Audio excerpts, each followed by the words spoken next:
না না, এই সময় তো ইংলিশ মিডিয়ামে পড়েছে, তো ওরা আসলে আব্দুল আলিমের নামটা ওইভাবে মনে করতে পারে না, থাপ্পড় লাগানো দরকার। তো বাচ্চাদের সুরে আমি যেটা একটু গুনগুন করি, যেটা গিয়েছিলাম, যে ভুলে তুমি ভেঙেছ এমন, একদিন সেই ভুল ভাঙবে। তো মা যেখানে যান, মানে আমার ছেলে, আমি রবি চৌধুরীর মা, খুব প্রাউডলি বলে বলে, এবং উনি সম্মানটা পায় সেই কারণে। স্বাভাবিক। উনি বলে এই যে কিরে আমাকে এরকম আদর করলো, এই সম্মান দিল। আমি যতটুকু পেয়েছি শুধু বলবো আলহামদুলিল্লাহ, আলহামদুলিল্লাহ, আলহামদুলিল্লাহ।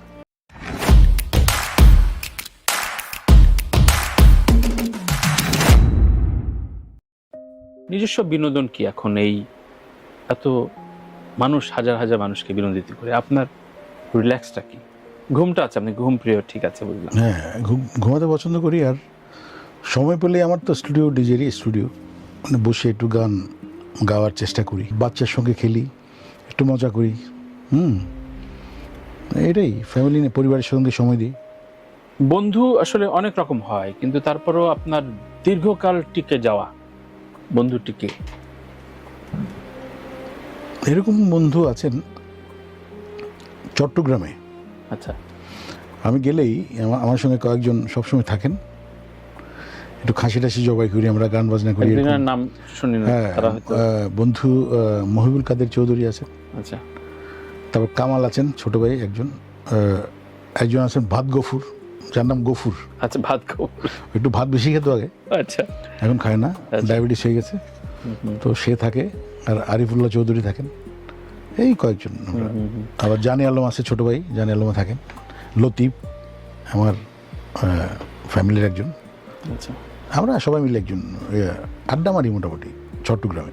জীবনে জনপ্রিয়তা পেয়েছেন, প্রাপ্তি, অর্থ সবকিছু হয়েছে, তারপরও প্রত্যাশা জায়গায় কি থাকে, যে আক্ষেপের জায়গা কি থাকে, কি আছে রবি চৌধুরীর? যে আমার এটা কোনো হলে ভালো হতো। আক্ষেপ নেই, আমি যতটুকু পেয়েছি শুধু বলবো আলহামদুলিল্লাহ, আলহামদুলিল্লাহ, আলহামদুলিল্লাহ, এবং সম্মান নিয়ে যেন আমার মৃত্যুটা হয়।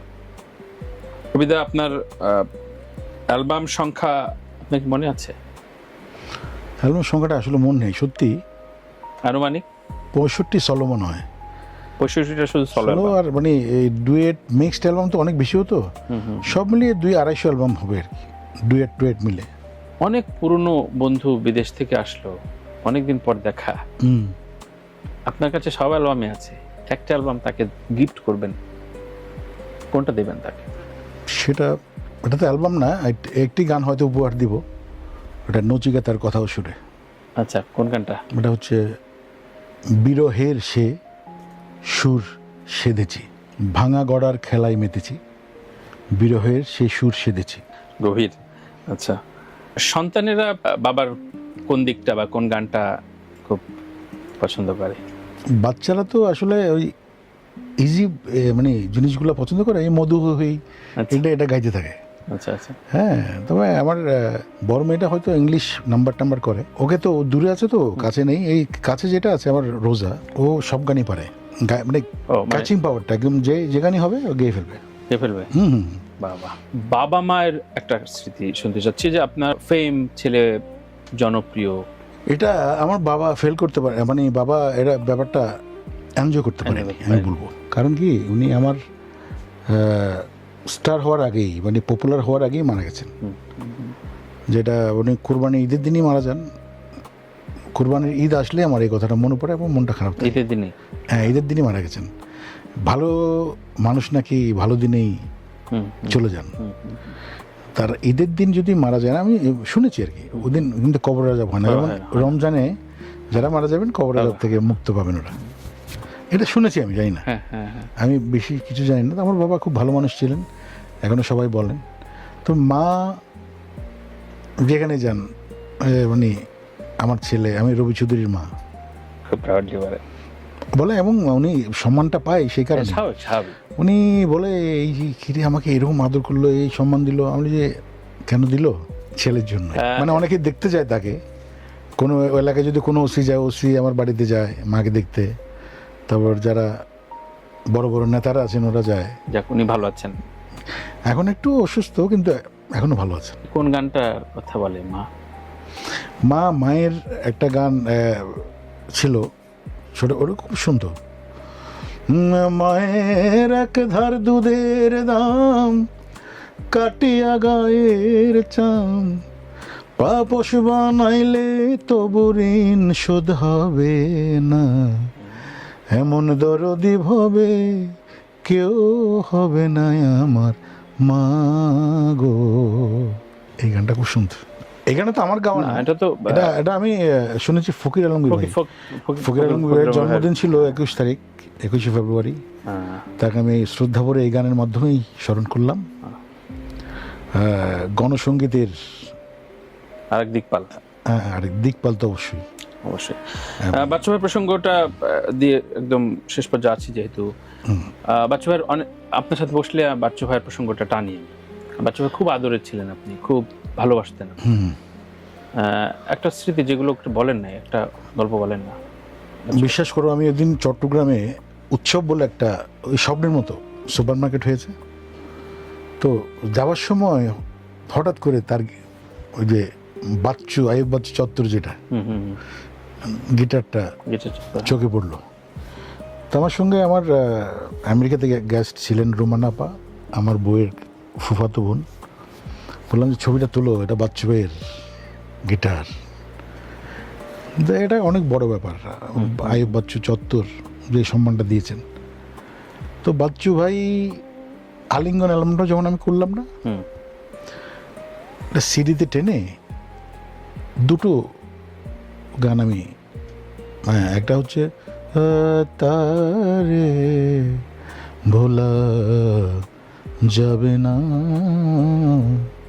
স্মৃতি জুড়ে আছো, হৃদয়ে জুড়ে আছো, মোছা যাবে না, তারে ভোলা যাবে না, এই গানটা। আরেকটা হচ্ছে আমার মনটা ভেঙে টুকুডো টুকুডো টুকুডো হয়ে গেছে, সে তো অনেক ভালো আছে। এই গান দুটো আমি, তার একটা টাইপ রেকর্ড ছিল এরকম এই সাইজের, বুঝছো তো। রবি কি খবর, আমি গানগুলো শুনেন না একটু দেখেন। এই গান দুটো শুনলো, সে চোখ বন্ধ করে শুনলো, শুনে বলো যে আমি একটা তোমার অ্যালবাম করতে চাই, তোমার এই ভয়েসটাকে আমি কাজে লাগাবো। পরে তো আর কাজ করা হলো না, বাচ্চা ভাই চলে গেলেন। এই খারাপ লাগে আর কি। সত্যি আমরা অনেক আন্দোলন করেছি একসময়, তুমি ছবি টবি দেখেছো মনে হয়, ওই মিউজিক নিয়ে। অনেক মুভমেন্ট করেছি, অনেক মুভমেন্ট করেছি। বিশ্বদা, আমি, বাচ্চা ভাই তো থাকতেই সব জায়গায়, যেখানেই কারো কোনো অসুবিধা হলো, কোনো শিল্পীদের বা কোনো সাহায্য, সবার আগে বাচ্চা ভাই, আমরা সবাই চলে যেতাম। দুজন চাটগায়া এই ধরনের কোনো ইজম ছিল কিনা? না না না, হ্যাঁ, বড় ভাই তো অবশ্যই, বড় ভাই ছোট ভাই। যদিও সে ব্যান্ড করতো, আমি অন্য ধারায়। আমি মনে করি যে সোলো ব্যান্ড, সোলো এগুলি আলাদা করার কিছু নেই। কিন্তু সোলো মিউজিশিয়ান, আপনাদের মতো সোলো আর্টিস্টদের নিয়ে একটা মিক্স অ্যালবাম করেছিলেন বাচ্চু ভাই। হ্যাঁ হ্যাঁ হ্যাঁ, বাচ্চু ভাই সুরে একটাই অ্যালবাম হয়েছিল, একটা গান গিয়েছিলাম, রাইট? আপনি, মনির খান, আরো অনেকে ছিলেন। এটা আমি রিসবির লেখায়। হ্যাঁ হ্যাঁ হ্যাঁ, আমার মনে আছে বাচ্চু ভাইয়ের এই সুরটা, এই গানটা আমি 15 মিনিটে গিয়েছিলাম, মানে আমার একদম টাইম লাগেনি, জানি না, মনে হচ্ছে হৃদয়ের সম্পর্ক তার সাথে আমার। গানটা ছিল তো বাচ্চু ভাইয়ের সুরে, আমি যেটা একটু গুনগুন করি, যেটা গিয়েছিলাম। যে ভুলে তুমি ভেঙেছো এমন, একদিন সেই ভুল ভাঙবে, স্মৃতির পিছু টানে পড়বে আমায় মনে, নীরবে ও চোখ জলে ভরবে, যে ভুলে তুমি ভেঙেছো এমন। কি সিগনেচার টিউন এটা! কতবার যে শুনেছি এই গানটা, মানে অদ্ভুত অদ্ভুত অদ্ভুত। রবিদা, এই গানটা করবো তোমার দিয়ে আবার, এর নতুন মানুষকে শোনাতে হবে। হ্যাঁ হ্যাঁ, সত্যি সত্যি সত্যি বেশ কিছু গান করব এবং করছি। আমি দর্শকদেরও জানিয়ে রাখি যে আমার কম্পোজিশনে অনেকদিন ধরে কথা চলছে, বাট এবার হয়তো ভাই গাইবেন। ইনশাআল্লাহ। আমি শোটা শেষ করি মূলত দুটি প্রশ্ন রেখে আমাকে প্রশ্ন করবেন, যা খুশি। এতক্ষণ আমি প্রশ্ন করলাম, জানতে চাইলাম। প্রশ্নটা হচ্ছে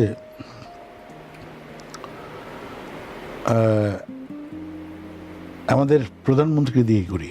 আচ্ছা, আমাদের নতুন প্রধানমন্ত্রী, আমাদের বাংলাদেশ জাতীয়তাবাদী দলের প্রাইম মিনিস্টার, তার কাছ থেকে তুমি কি আশা করো? কঠিন প্রশ্ন। একদম সাধারণ মানুষ হিসেবে, হ্যাঁ, একদম মনে করো রোড লেভেলের একজন, তুমি একজন নাগরিক দেশের, তুমি কি চাও তার কাছে? তার কাছ থেকে যেই চাওয়ার জন্য আমি মূলত ভোটটা দিয়েই বলেছি সবার আগে বাংলাদেশ, এটা স্ট্যাটাস লিখে ফেলেছি। তার মানে আমি কাকে ভোট দিলাম জানিয়ে দিলাম।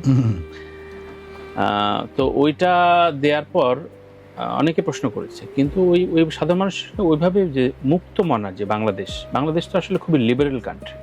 দেখেন, আমরা যতই বলি, আমাদের কখনোই, আমার মা বোরকা পরেন কিন্তু পরেশগার, কিন্তু উনি সংস্কৃতির সাথে খুব জড়িত, বই পড়েন, শরৎচন্দ্র যেমন পড়েন, গান শোনেন। এই যে আমাদের কালচারটা তো এমনই, এই বাংলাদেশটা যেন সমৃদ্ধ করে টিকায় রাখে, এটা খুব জরুরি। মানে এটা একটা বড় যুদ্ধও কিন্তু আমাদের সংস্কৃতি। দেখেন, আমরা সব জাতির মানুষ, আমাদের প্রচুর ভ্যারাইটি আছে। এই যে আমরা কেন শুধু মানে শুধু ইসলাম করলে হবে না, আমরা হিন্দু, বৌদ্ধ, খ্রিস্টান ওনারাও আছে। একদম। সো ওই কালচার মিলে আমাদের ধর্মটাও আমরা সুন্দর মতো পালন করব। প্রত্যেকের জায়গাটা শ্রদ্ধায় রেখে সেই বাংলাদেশটা যাতে ঠিকঠাক থাকে, সবাই মিলে দেশটাকে সত্যিকার অর্থে। রবিদা, মানে ভয়ই তো একটা, কেউ একজন বলে ফেললে 16 ডিসেম্বর পাল্টাবে, কেউ বলছে যে 71 ভুলে যাবে, 24 একটাকে অসম্মান করে 24টা কেন? অবশ্যই আমি জুলাইকে সম্মান করি এবং জুলাইয়ের সেই একজন যোদ্ধা হিসেবে, কিন্তু 71কে আমি মুছে দিয়ে না। তো ওই জুলাইও থাকবে, হ্যাঁ, কিন্তু আমাদের কৃষ্টি কালচার, আমরা স্বাধীনতার পক্ষের লোক, আমরা তো ভুলবো না স্বাধীনতা যুদ্ধে কি হয়েছে, আমাদের মা বোনরা যে নির্যাতিত হয়েছে, সেটাকে আমরা ভুলে যাবো?